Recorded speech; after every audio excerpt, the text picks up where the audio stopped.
ôi thế bát cụ kế tơ sư nhận sư phật đến nô vừa nan bao cùng tàn đồng trang sư mỹ mà nê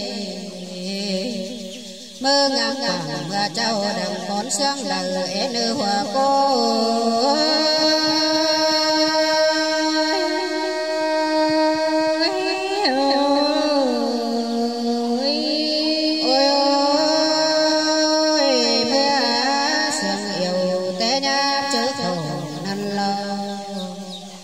mương phát bầu sao bay lại quắp quắp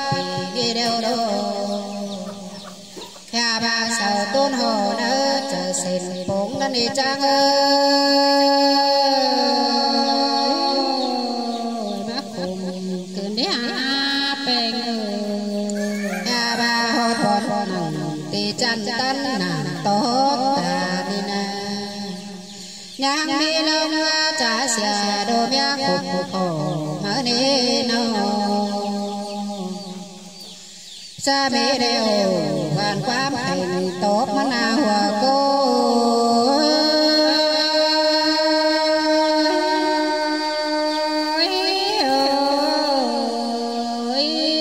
nhà bà cô má pi pưng ủng ta sẽ ta đê bà chân na nô liền bỏ hở côn trơ phùng báo ma ngày đê nơ bay ao bồng bác của ban men đê đơ là ha cùng cứ né bè nhà ba ao đoán tàu đèn pha quá mưa xuống của ban dơ trên nano bao qua dần bao cùng tham xét chẳng nano mưa nan bao cùng đá đó qua ngàn hàng hở lô nô tan chẳng hàng bát bay nô rằng con tô gần đê nơ nào bia trên hạt đeo ông trắng mưa áp tình đê đơ nô bao bình giờ bang càng bay thống tê đô nhà bà cụ chỉ tiền hồ hót quá mì trang ơi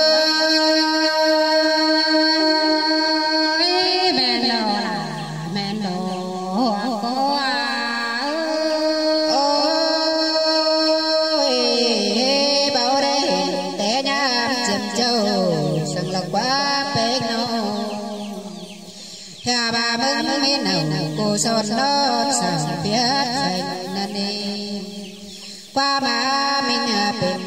hiểm vắng đi chạy đến nhà bên bờ nhà hát đông sườn ế nữ hòa cô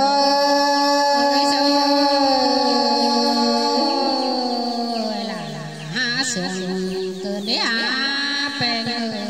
anh đi là qua đường biết chồng chồng kinh su su hờ bò mẹ thầu bèn nồi nhà thì băng nhà thì bèn sông sông hao chúa trần khót quám điều đi trang ơi men đồ là men đồ cô hà nhà bà sa mỹ phủ côn hai mi ngoan chờ má đời đi nô nhang khàn hà bù tóc bám lấy tìm mở na nô nhà bà bò mẹ cùng tài biến có hừng leo leo mẹ phanh sảng bưng chờ hết cu đời na nữa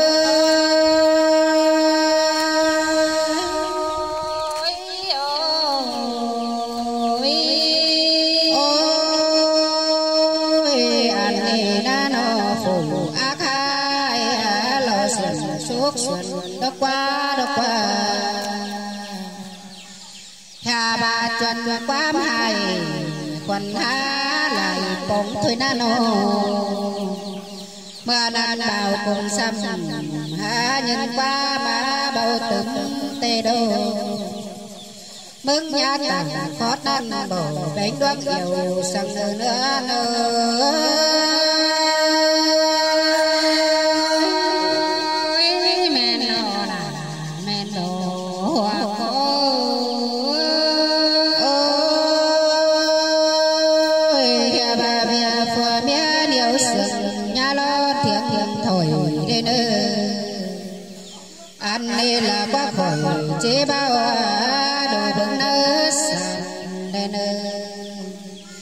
hà bà nơ đừng đi hưởng điện cần sống cần đi ha cần sống cần đi hè ba tuổi năm nói sàm xếp sống pì la la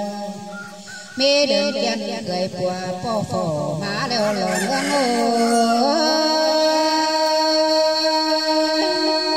ôi men tè lò hoa cối nó ya ba bia ni ơi nó bia kiên sự cáo sáng lặng nê nê ya ba sa mê bèo ảo nông cùng chúa hơn bùa nô song ma pin quan la hàn đau đớn xưa nồng tê đô hà bà xưa đường lu ổn nắng lành nê nê song pen nơi ninh trai ỏi bà nô sao có bói thầu kẻ lao bò bè kinh phòng nê nê anh này là quá hưng đại bì bao giờ mới tới mưa phà năn lo nhà bà hưng xin bao phạm cất tâm buồn nê nê nhà gà khổ tìm nhớ đó ác xa hay mà nano chớ nê bia lô phà tìm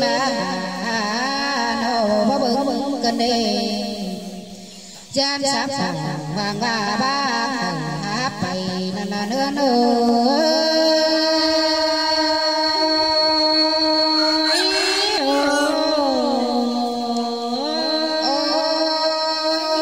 ôi chớ nên càng cơn trời xài cốt khả bá mà nên nhà bà nó lá phở cháu mẹ lá bày đi là anh này là ba con xài trời hắn ký chầu pi nà nó xa mẹ bao nhà đầy cao thảm đến của con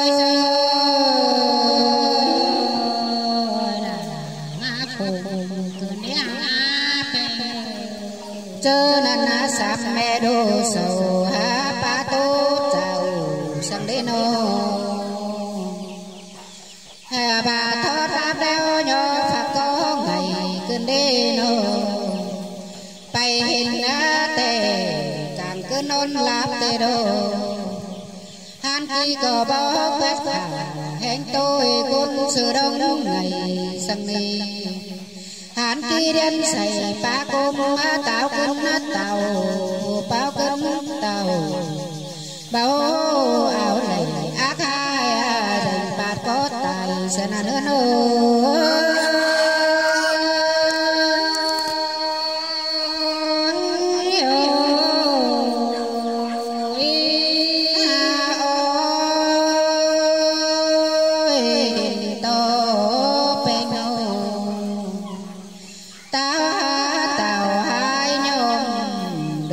nhắn chung tục ô bên đồ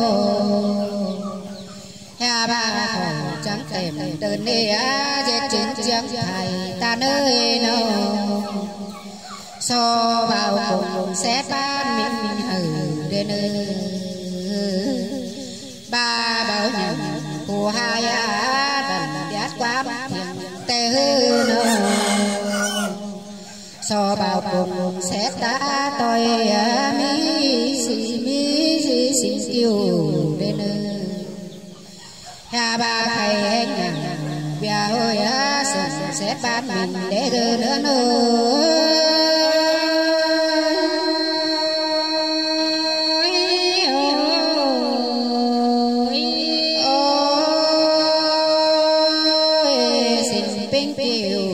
sáng cơn tàn điện lên nhà bà nhà hiện còn tròn hạ côn lời ta nơi nào chẳng nhìn phù báo bình đạp lắm sông đi tê đô lại phù bình an côn ngày xưa tê đây nô chạm chạm bà bao mi phở giam chỉ trách các người đồ kê qua chầu tê đô hà bà man báo thì nhôm treo sòn qua thành tê đấy nữa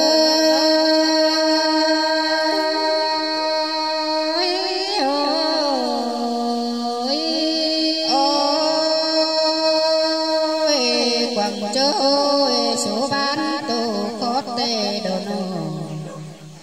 hà bà nô các bà tao còn trước bán mình tròi dư nô trinh bảo thể thiàng bên á phù men đoán vì trinh na nô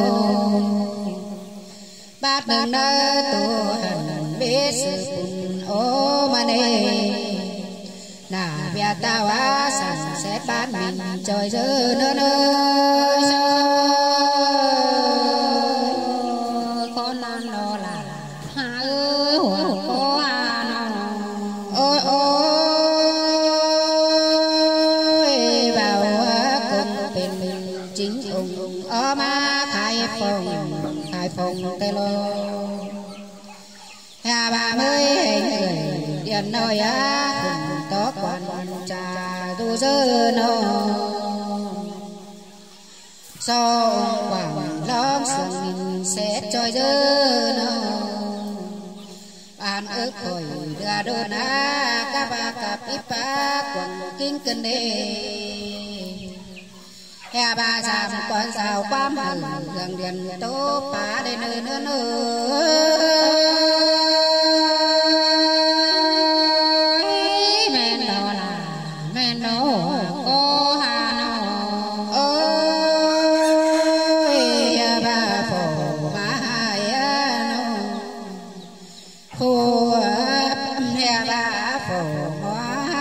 mi đông tràn